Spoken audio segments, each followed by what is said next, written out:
Statistically speaking, surviving in the hyper-scrutinized world of South Korean entertainment without a single scandal is, well, it's improbable. Oh, highly improbable. Yeah. Right. But surviving for 19 years without so much as a credible dating rumor, I mean, that basically defies the laws of physics. It really does. It requires a level of discipline that, frankly, most public figures just do not possess. Exactly. Because in an industry where, like, a shared hoodie or a coincidentally similar Instagram post can launch 1,000 front-page articles. Oh, we've seen it happen. Right, constantly. So maintaining a complete romantic silence from your debut in 2007 all the way to 2026 is just an astonishing feat. It is. And, we operate under this assumption today that visibility is total. Like if someone is on our screens, we inherently know the shape of their private lives. Yeah, that we own a piece of them almost. Exactly. But every so often, a public figure proves that the invisible is still possible. They remind us that the public only knows what they are explicitly allowed to know. Which brings us to our mission for today. Welcome to today's deep dive. For you listening, today is Sunday, June 28, 2026. That's right. And we are looking at a stack of entertainment news sources, international bulletins, and historical press releases. And they are all centered around a specific event happening today in Seoul. A very highly anticipated event. Very. The private wedding of 39-year-old actress Moon Chae-won. And when you look closely at the documentation surrounding this wedding, you realize it serves as, like, a perfect case study. A case study in what, exactly? Well, it highlights how a top-tier celebrity navigates the crushing pressure of a highly public life while maintaining absolute privacy. And more importantly, I think, it reveals the fascinating psychological mechanisms at play when a star refuses to give up their secrets. Which sort of forces the media and the public to fill the void themselves. Exactly, and how a public figure can successfully reclaim their own narrative after that happens. So let's just set the stage here, because Moon's resume gives you a sense of just how visible she has been during this 19-year silence. Oh, she's been everywhere. Right. She debuted in the 2007 drama Mackerel Run. And since then, she has been a constant fixture in massive, beloved projects. I mean, we are talking about Good Doctor, Criminal Minds, Flower of Evil. Payback, don't forget Payback. Yeah, Payback. And major films like War of the Arrows. So, Yeah. She has not been hiding in a cave. She has been working relentlessly in the public eye. Which is what makes April of 2026 such a fascinating pivot point. Right, the announcement. Yeah. After nearly 2 decades of this impenetrable fortress around her personal life, she just drops a handwritten letter on her social media. Just completely out of nowhere. Out of nowhere. She announces her marriage to a non-celebrity, confessing she feels nervous but excited at the prospect of building and nurturing a family. It's like being a world-class magician and never once accidentally revealing a trick for 2 decades. Like, how does someone in the spotlight pull off that level of secrecy for 19 years? It's incredible, and the whiplash for the fans was intense. Oh, totally. Actually, there is a detail from her announcement period that I find absolutely wild. Oh, the wiki thing. Yes. She mentioned looking at her NamaWiki profile, which, for you listening, if you don't know, is essentially a massive crowdsourced Korean wiki site. Like a hyper-detailed Wikipedia. Exactly. So she checked her profile shortly after the announcement and noticed that the word spouse had already been permanently added to her identity online. Just immediately. Immediately. And she admitted it felt incredibly strange because she wasn't even married yet. Like, the internet was moving faster than her actual physical reality. That wiki update is a perfect digital representation of cognitive dissonance on a mass scale. Say more about that. Well, think about it psychologically. When a beloved star remains a romantic blank slate for decades, the public mind essentially files them away as an abstract concept. Right. They aren't a regular person who dates and goes to the grocery store. Exactly. They become untouchable, static. So the sudden introduction of a real-life flesh-and-blood fiancé shatters that static image. It reminds me of discovering something shocking about someone you interact with every day. Like, think about a coworker you've known for 10 years. Right. If they suddenly reveal they used to be a professional spy, your brain short-circuits. You have to aggressively rewrite every memory you have of them, every interaction, just to make this new piece of massive information fit. That's what the fans are doing. That is a great analogy. They were trying to rewrite their understanding of a woman they thought they knew. because the brain fundamentally rejects an information vacuum. It hates not knowing. It really does. When fans encounter that kind of jarring cognitive dissonance, they scramble to build a new narrative, to bridge the gap between, the blank slate they knew and the married woman she is suddenly becoming. And if the celebrity doesn't provide the details of that bridge? The public will construct it themselves, using whatever scraps they can find. And man, the scraps they chose to use were spectacular. Oh, they were wild. The rumor mill went into immediate overdrive following the April announcement. First came the shotgun wedding theory. Right, the assumption that she must be pregnant before the marriage. Yeah. Her agency, Blitzway Entertainment, had to issue a statement explicitly denying it. But why is that always the first jump people make? We see that specific rumor materialize almost reflexively whenever a female celebrity in her late 30s announces a sudden marriage. Really? Like it's a pattern? Oh, absolutely. Yeah. It stems from an ingrained societal bias that struggles to accept a swift life transition without some underlying biological urgency. Oh, wow. So they just assumed she wouldn't do it unless she had to. Exactly. The collective assumption is that a woman with a thriving career wouldn't suddenly shift her trajectory unless her hand was forced by pregnancy.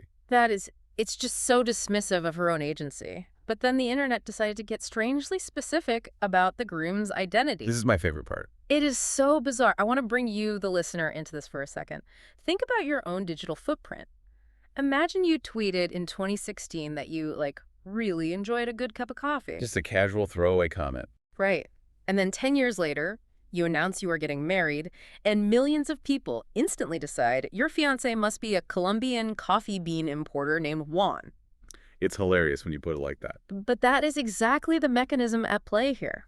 The internet dug up a 10-year-old interview where Moon casually mentioned she, quote, liked younger men. One interview from a decade ago. Yes, and from that single isolated data point, they constructed an entire fictional human being, deciding her non-celebrity fiancé was a younger dermatologist. It's a striking example of how parasocial relationships operate on a completely distorted sense of entitlement. How so? Well, fans consume so much content about a person that they develop a false sense of intimacy. They feel they possess enough deep knowledge of the celebrity to accurately deduce their partner's profession based on, like you said, a throwaway comment from a decade ago. It's just wild. It is. It highlights a massive friction point, really. The celebrity's absolute right to privacy versus the public's insatiable demand for access. And the public didn't just question the groom, by the way. They questioned the announcement itself.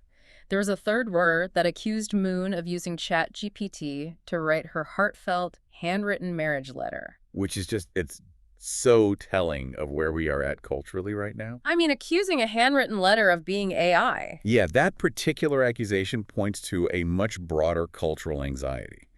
We are currently navigating a media landscape so saturated with curated public relations and artificial generation that a handwritten letter, which is historically the most analog, traditional form of intimate communication. Right. It doesn't get more real than pen and paper. Exactly. But now, even that is scrutinized as potential artificial intelligence. Authenticity itself has become suspect. It really has. But I was thinking, if I am advising a star facing this bizarre cocktail of rumors like a secret pregnancy, an invented dermatologist, and AI accusations, my immediate instinct is to unleash the lawyers. Oh, the traditional route. Yeah, you just nuke the rumors from orbit with a cease and desist. And the thing is, Moon Chae-won actually has a history of doing exactly that. She does. It was a very different situation back then, though. Very true. If we look back to March 2023, she was under a different agency, IOK company, and facing a much darker set of malicious rumors. Yeah, these were not quirky wedding rumors about a doctor. No, these were bad. Online communities and YouTubers were spreading claims that she was kicked out of her agency for misusing power. Right. They said she had a terrible personality, that she got plastic surgery, and even that she was best friends with a convicted criminal. I mean, these were allegations designed to dismantle a career. Absolutely. Yeah. And the response in 2023 was a massive show of institutional force. Her agency released a severe, formal legal document announcing they had completed evidence collection and were filing complaints without any leniency or settlement. Just zero tolerance. Zero. It was the classic industry playbook. You build a wall of lawyers and threaten anyone who tries to climb it. It's meant to be scary. It relies on gatekeeping, yeah. You use the agency as a shield to handle the dirty work so you can maintain the celebrity's pristine, untouchable image. But then fast forward to 2026. She's under her new agency, Blitzway Entertainment, and her strategy fundamentally shifts. Like a complete 180. Yeah. Instead of releasing a scary, formal legal document, she doesn't send out a sterile press release threatening legal ruin over the dermatologist rumor. No, she does something much smarter. She launches her own YouTube channel, Moon Chae-won YouTube Open. Right. She posts a video where she is just sitting in front of a camera, and she admits she was so nervous to film that she couldn't sleep properly the night before. So relatable. Exactly. She just casually addresses the camera, acknowledges the old quote about liking younger men, but flatly denies that her fiancé is a younger dermatologist, and she literally laughs off the ChatGPT rumor. That is a masterclass in disarming your critics, isn't it? It really is. You could compare this pivot to the concept of open sourcing software. Oh, I like that. How do you mean? Well, she took her public relations out of the walled garden of corporate lawyers and showed the public the raw, unedited code of her vulnerability. By appearing slightly sleep-deprived and nervous, she disarmed the rumors far more effectively than a legal threat ever could. Because a lawsuit inadvertently validates a rumor, right? Like it treats it as a credible threat. Exactly. But laughing at it on a webcam while talking about your insomnia shrinks the rumor to the size of a joke. It is an incredibly savvy understanding of modern audience dynamics. It's like she realized the audience changed. They have. Viewers today have highly attuned radar for corporate spin. They don't want to be lectured by an anonymous legal team. They crave direct, unmediated connection. So by jumping on YouTube, By claiming the very platform that had historically been used to attack her, she completely neutralized the speculation. Vulnerability, when deployed strategically, is a much stronger armor than silence. that is such a fascinating way to look at it. Vulnerability as armor. And that strategy of bounded, calculated vulnerability brings us right up to today, June 28th. The actual wedding day. Yes, the execution of the wedding in Seoul. Because the physical event mirrors the boundaries she has been setting for 19 years. Yeah, the details released to the press operate like a strategic transaction. So it is a strictly private affair, restricted to close family members and acquaintances, which she noted was out of consideration for her non-celebrity husband. Keeping that core boundary intact. Right. But they did allow a few highly specific details to reach the press. We know she wore a pristine white dress in her pre-wedding photos, and they let it slip that her wedding ring is from a French jewelry brand, worth approximately 12 million won. And that is not an accident. Providing the price of the ring and a glimpse of the dress is a decoy tactic. A decoy. Yeah. You give the media a shiny object like a headline about a 12 million won French ring to satisfy their baseline required quota for celebrity wedding news. Ah, so they have something to write about. Exactly. By feeding them those superficial details, you reduce the incentive for paparazzi to try and breach the perimeter of the actual private ceremony. It is a highly functional compromise. That's brilliant. Give them a ring, keep the husband. Exactly. And her public statements surrounding the ceremony also tackled a very specific industry narrative. Oh, I love this part. Same. She used her platform to explicitly reject the idea that marriage is, as she put it, the end of dating. She reframed it as a joyful new beginning and firmly promised her fans that she has no plans to step away from acting. She actually plans to be active in even more diverse ways. And we really need to contextualize why a 39-year-old actress with a 19-year resume feels the need to explicitly state she isn't retiring just because she is getting married. Why do we still have this archaic notion floating around that a wedding is a finale for a female star's career? It's frustrating, but the entertainment industry, particularly in South Korea, has historically enforced a massive double standard. Right. Male actors marry all the time. They do, and they routinely continue to be cast as desirable romantic leads without missing a beat.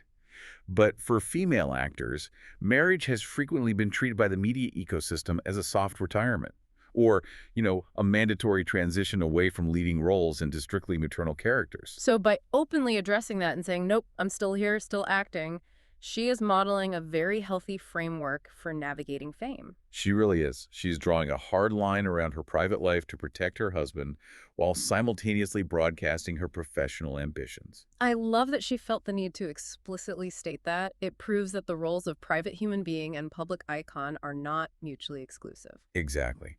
A public figure does not owe the audience their entire existence.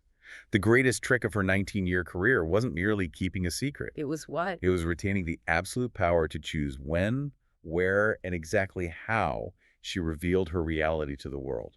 She never allowed the audience or the rumor mill to dictate her timeline. The magician revealed the trick strictly on her own terms. Beautifully said.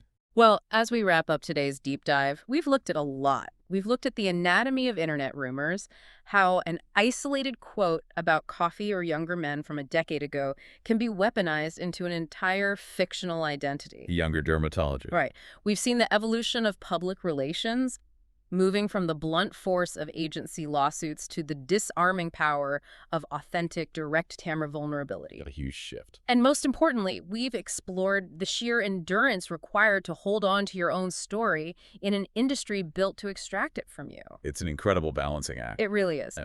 So I want to leave you, the listener, with something to consider as you go about your week.